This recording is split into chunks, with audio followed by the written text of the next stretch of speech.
യേശുവിൽ ഏറ്റവും പ്രിയപ്പെട്ടവരെ, കാത്തലിക് ഹെറൽഡ് എന്ന ഇംഗ്ലീഷ് മാസികയുടെ 2015 ഡിസംബർ ലക്കത്തിൽ നമ്മുടെ മനസ്സിനെ പൊള്ളിക്കുന്ന ഒരു സംഭവം വിവരിക്കുന്നുണ്ട്.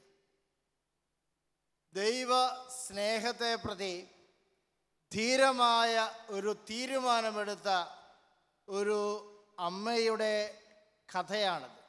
നിഷ്കളങ്കയായ അവരുടെ കുഞ്ഞിനെ തട്ടിക്കൊണ്ടുപോവുകയും അതിദാരുണമായി കൊലപ്പെടുത്തുകയും ചെയ്ത കൊലയാളിയോട് നിരുപാധികം ക്ഷമിച്ച ഒരു അമ്മയുടെ കഥ. നമ്മളൊക്കെ ചെറിയ പിണക്കങ്ങളും വലിയ വെറുപ്പും വൈരാഗ്യവും മനസ്സിൽ സൂക്ഷിക്കുന്നവരാണ്. അതിന് കാരണങ്ങൾ അന്വേഷിക്കുകയും കണ്ടെത്തുകയും ചെയ്യുന്നവരാണ് നമ്മൾ. ഭാര്യ ഭർത്തൃബന്ധത്തിൽ അതുണ്ട്, മാതാപിതാക്കളും മക്കളും തമ്മിലുള്ള ബന്ധത്തിൽ അതുണ്ട്, ഒരു ഓഫീസിൽ സഹപ്രവർത്തകർ തമ്മിൽ മിണ്ടാതെ അനേക നാളുകൾ ചെലവഴിക്കുന്ന അവസ്ഥയുണ്ട്. ഇങ്ങനെ ജീവിക്കുന്ന, നിസ്സംഗതയിൽ ജീവിക്കുന്ന നമ്മുടെ മുമ്പിൽ വലിയൊരു വെല്ലുവിളി ഉയർത്തുന്നുണ്ട് ഈ വീട്ടമ്മ. അവരുടെ പേര് മരിയറ്റ എന്നാണ്. അവർ 5 കുഞ്ഞുങ്ങളും ഒരു ദിവസം പിക്നിക്കിന് പോയി. പിക്നിക്കിന് കഴിഞ്ഞ വൈകുന്നേരമായി അവർ ആ പോയ സ്ഥലത്ത് തന്നെ മനോഹരമായ പ്രകൃതി ഭംഗിയുള്ളൊരു സ്ഥലമാണ്. അവിടെ ടെൻ്റ് അടിച്ച് അവിടെ തന്നെ കിടക്കുവാനായിട്ടാണ് തീരുമാനിച്ചത്. 5 കുഞ്ഞുങ്ങളെ ബെഡ് വിരിച്ച്, ടെൻറ്റിനുള്ളിൽ ബെഡ് വിരിച്ചു, പുതപ്പ് വിരിച്ച് കിടത്തി. ഇതിൽ ഏറ്റവും അങ്ങേയറ്റത്താണ് ഇളയ കുഞ്ഞ് കിടന്നിരുന്നത്. ആ കുഞ്ഞിൻ്റെ പേര് സൂസി എന്നാണ്. 7 വയസ്സ് മാത്രമുള്ള നിഷ്കളങ്കയായ ഒരു പെൺകുഞ്ഞ്.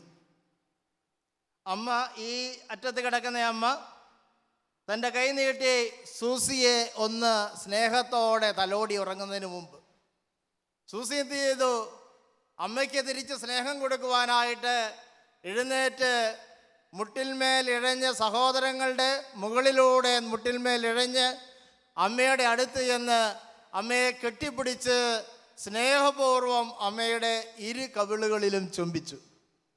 അവർ ഉറക്കം ആരംഭിച്ചു. പക്ഷേ ഈ കുടുംബത്തെ ദുഷ്ടലാക്കോടെ കണ്ടിരുന്ന ഒരു ചെറുപ്പക്കാരൻ അവിടെ പതിയിരുന്നു.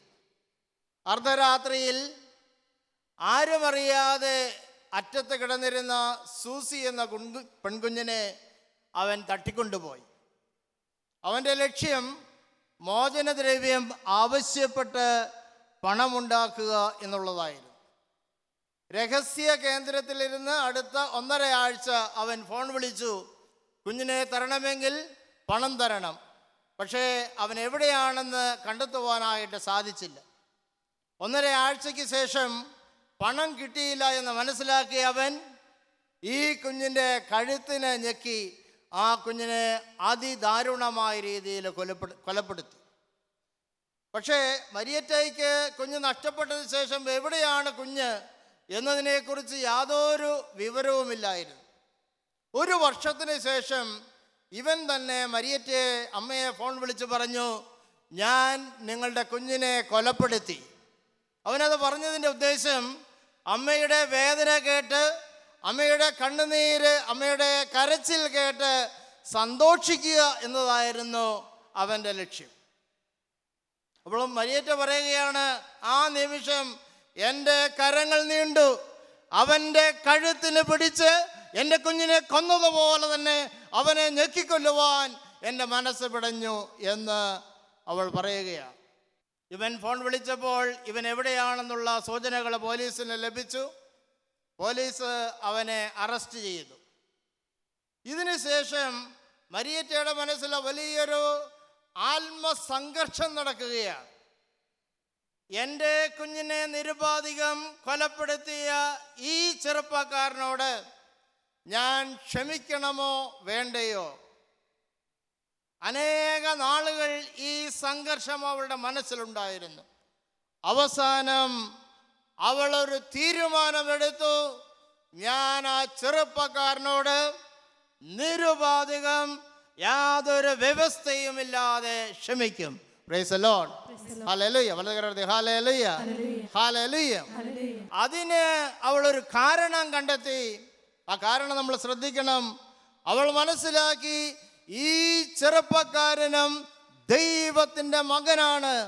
He is a son of God. എൻ്റെ പ്രിയപ്പെട്ട കുഞ്ഞിനെ പോലെ തന്നെ, സൂസിയെ പോലെ തന്നെ ദൈവസന്നിധിയിൽ വിലപ്പെട്ടവനാണ് ആ ചെറുപ്പക്കാരൻ. Price the Lord. ദൈവം വിലമതിക്കുന്ന ഒരു ചെറുപ്പക്കാരനെ വെറുക്കുവാനായിട്ട് ദൈവത്തെ സ്നേഹിക്കുന്ന എനിക്ക് സാധിക്കുകയില്ല എന്ന് ആ അമ്മ തിരിച്ചറിഞ്ഞു. അതുകൊണ്ട് വ്യവസ്ഥയില്ലാതെ ക്ഷമിക്കുവാനായിട്ട് തയ്യാറായി. Price the lord. ഹല്ലേലൂയ. അവള് കോടതിയിൽ വിചാരണ നടക്കുമ്പോൾ ജഡ്ജിയോട് പ്രകാരം പറഞ്ഞു, ഞാൻ ആ ചെറുപ്പക്കാരനോട് നിരുപാധികം ക്ഷമിച്ചിരിക്കുന്നു. അവൻ യഥാർത്ഥത്തിൽ വധശിക്ഷ അർഹിക്കുന്ന ഒരു കുറ്റമാണ് ചെയ്തത്. പക്ഷെ കോടതിയിൽ പറഞ്ഞു, ഒരിക്കലും അവനെ വധിക്കരുത്, അവൻ്റെ ശിക്ഷ ജീവപര്യന്തമാക്കിയെങ്കിലും കുറച്ചു കൊടുക്കണം.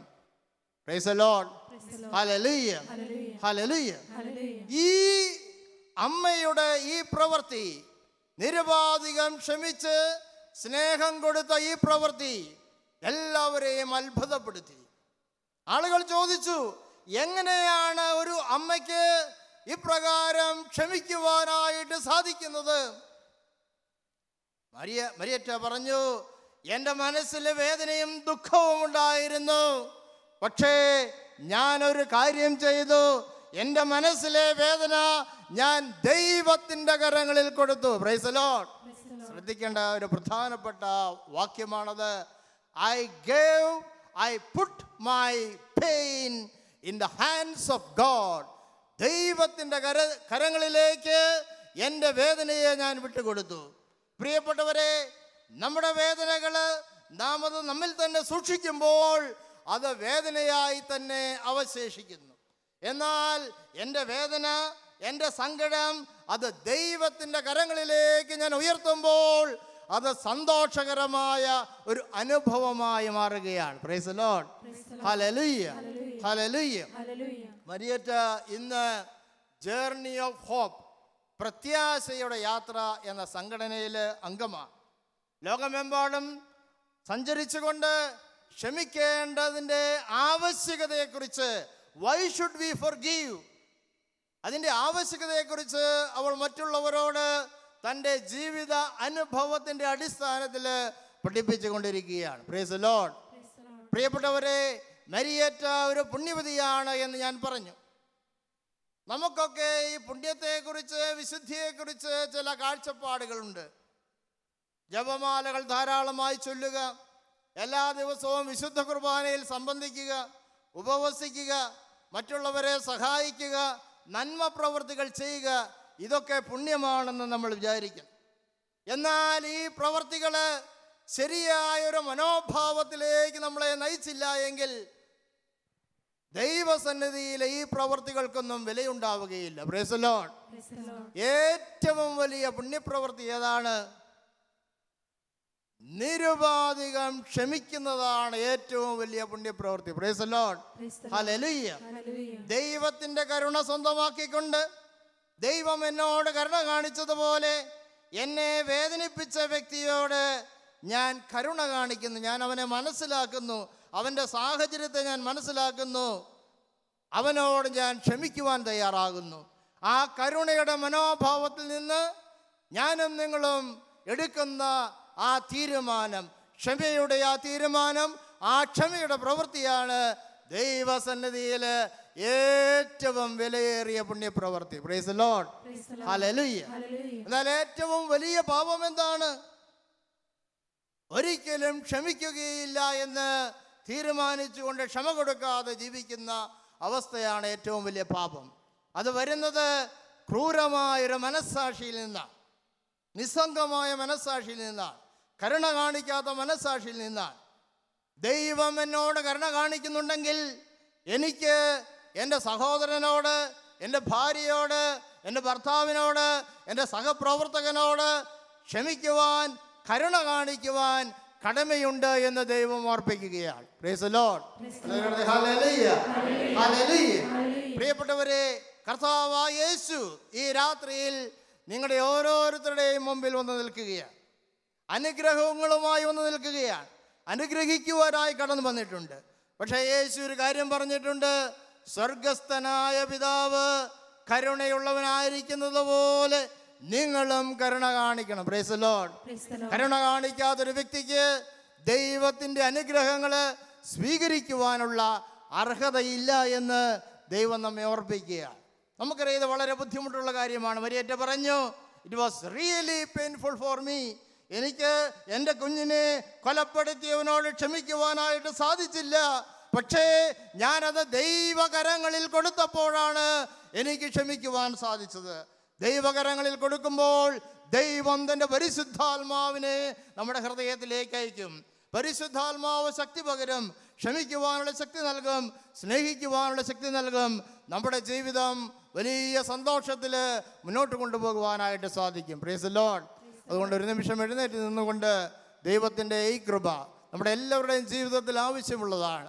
അത് സമൃദ്ധമായി ലഭിക്കുവാനായിട്ട് ദൈവത്തിൻ്റെ കരങ്ങളിലേക്ക് നമ്മുടെ വേദനകളെ, സങ്കടങ്ങളെ, വേദനിപ്പിച്ചവരെ കുറിച്ചുള്ള മുറിവേറ്റ ഓർമ്മകളെ സമർപ്പിച്ചുകൊണ്ട് നമുക്ക് പ്രാർത്ഥിക്കാം. കണ്ണുകളെ അടച്ച് നിശബ്ദമായൊരു നിമിഷം ദൈവസന്നിധിയിൽ നമുക്ക് നിൽക്കാം. ശാന്തമായി നിൽക്കാം. ഹൃദയത്തെ ഒരു നിമിഷം പരിശോധിക്കാം. നമ്മെ വേദനിപ്പിച്ച വ്യക്തികൾ നമ്മുടെ മനസ്സിൽ ഇപ്പോഴുണ്ട്. അവരോട് നിരുപാധികം ക്ഷമിക്കുവാനായിട്ട് കർത്താവ് ആവശ്യപ്പെടുകയാണ്. ഒരമ്മയ്ക്ക് അത് സാധിച്ചുവെങ്കിൽ നിശ്ചയമായും എനിക്കും നിങ്ങൾക്കും അത് സാധിക്കും. തീരുമാനമെടുത്ത് പ്രാർത്ഥിക്കുമ്പോൾ ജീവിതം വലിയ അനുഗ്രഹത്തിന് കാരണമാകും. എൻ്റെ ജീവിതം സന്തോഷപ്രദമാകും. അനേകരെ അനുഗ്രഹിക്കുവാനായിട്ട് ദൈവം എൻ്റെ ജീവിതത്തെ ഉപയോഗിക്കും. ദൈവകരങ്ങളിലേക്ക് നമ്മുടെ വേദനയെ സമർപ്പിക്കാം, നമ്മുടെ സങ്കടത്തെ സമർപ്പിക്കാം. കർത്താവേ, അങ്ങയുടെ പരിശുദ്ധാത്മാവിനെ എൻ്റെ ഹൃദയത്തിലേക്ക് ഒഴുക്കണമേ. കർത്താവേ, എനിക്ക് സാധിക്കുന്നില്ല. ഓർമ്മകൾ എന്നെ വേട്ടയാടുന്നു, സങ്കടങ്ങൾ എന്നെ വന്ന് മൂടുന്നു. കർത്താവേ, അവിടുന്ന് അങ്ങയുടെ പ്രകാശത്തിലേക്ക്, ആത്മാവിൻ്റെ പ്രകാശത്തിലേക്ക് എന്നെ നയിക്കണമേ എന്ന് ഞാൻ പ്രാർത്ഥിക്കുന്നു. ഹൃദയത്തെ നമുക്ക് ഉയർത്തിക്കൊണ്ട് പ്രാർത്ഥിക്കാം. കണ്ണുകളെ അടച്ച് ഹൃദയത്തെ ഉയർത്തുന്നതിൻ്റെ പ്രതീകമായിട്ട് ഇരുകരങ്ങളും അല്പം ഉയർത്തിക്കൊണ്ട് ദൈവസന്നിധിയിലേക്ക് ജീവിതത്തെ സമർപ്പിച്ചുകൊണ്ട് പ്രാർത്ഥിക്കാം. പരിശുദ്ധാത്മാവെ വന്ന് നിറയണമേ.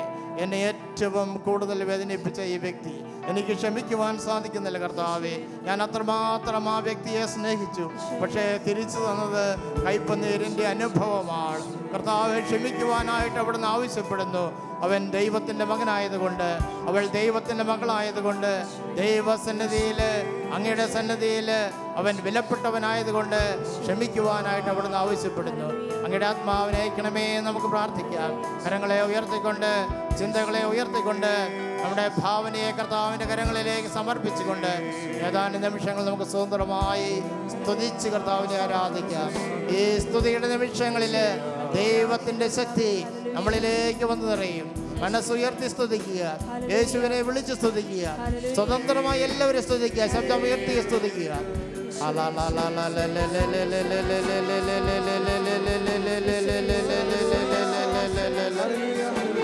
കർത്താവേ, ഞാൻ ക്ഷമിക്കുന്ന കർത്താവേ, ഞാൻ ക്ഷമ കൊടുക്കുന്ന കർത്താവേ, എന്നെ വേദനിപ്പിച്ചവരെ അനുഗ്രഹിക്കുന്ന കർത്താവേ, അവരുടെ നേരെ അങ്ങയുടെ കരങ്ങൾ നീട്ടണമേ എന്ന് പ്രാർത്ഥിക്കുന്നു.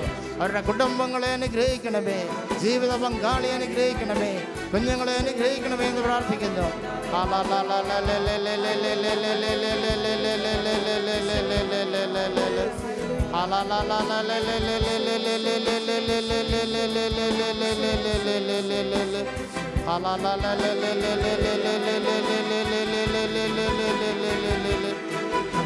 ലോകമെമ്പാടുമുള്ള പല ഭൂഖണ്ഡങ്ങളിൽ നിന്ന് പ്രാർത്ഥിക്കുന്ന അമേരിക്കയില്, യൂറോപ്പില്, ഓസ്ട്രേലിയയില്, ഗൾഫ് രാജ്യങ്ങളില്, ഇന്ത്യയുടെ പല ഭാഗങ്ങളിൽ നിന്ന് പ്രാർത്ഥിക്കുന്ന അങ്ങയുടെ മക്കളുടെ നേരെ അവിടുന്ന് കരങ്ങൾ നീട്ടണമേ എന്ന് പ്രാർത്ഥിക്കുന്നു.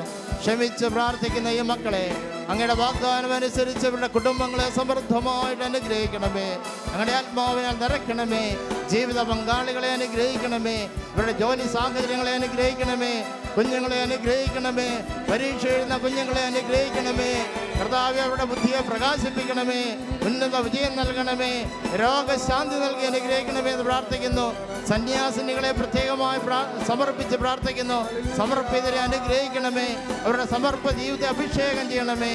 ഹല്ലേലൂയ ഹല്ലേലൂയ ഹല്ലേലൂയ ഹല്ലേലൂയ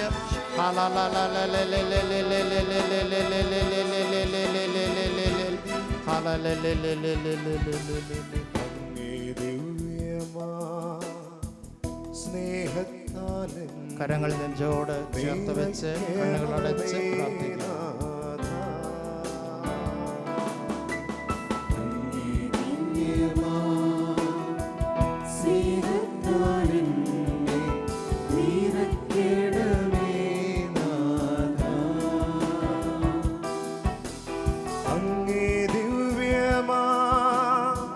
സ്നേഹത്താലെന്നെ നിറയ്ക്കണമേ നാഥ. അങ്ങേ ദിവ്യമാ സ്നേഹത്താലെന്നെ നിറയ്ക്കണമേ നാഥ. അങ്ങേ ദിവ്യമാ സ്നേഹത്താലെന്നെ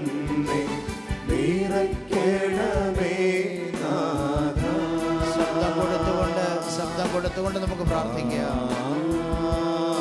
ശബ്ദമായി യേശുവിനെ കണ്ടുകൊണ്ട് ആരാധിക്കാം.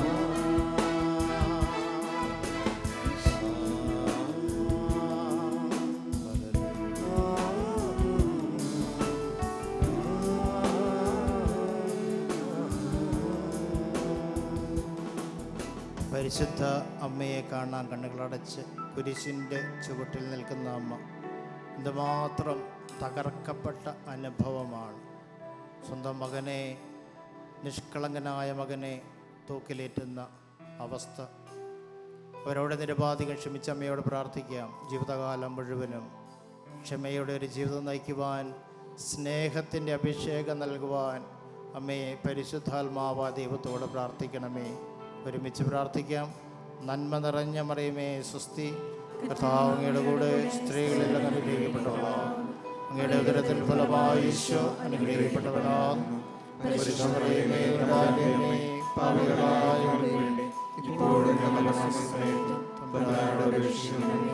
വിശുദ്ധ യോസേപ്പ് പിതാവേ, ഞങ്ങളുടെ സ്വർഗീയ വിശുദ്ധന്മാരെയും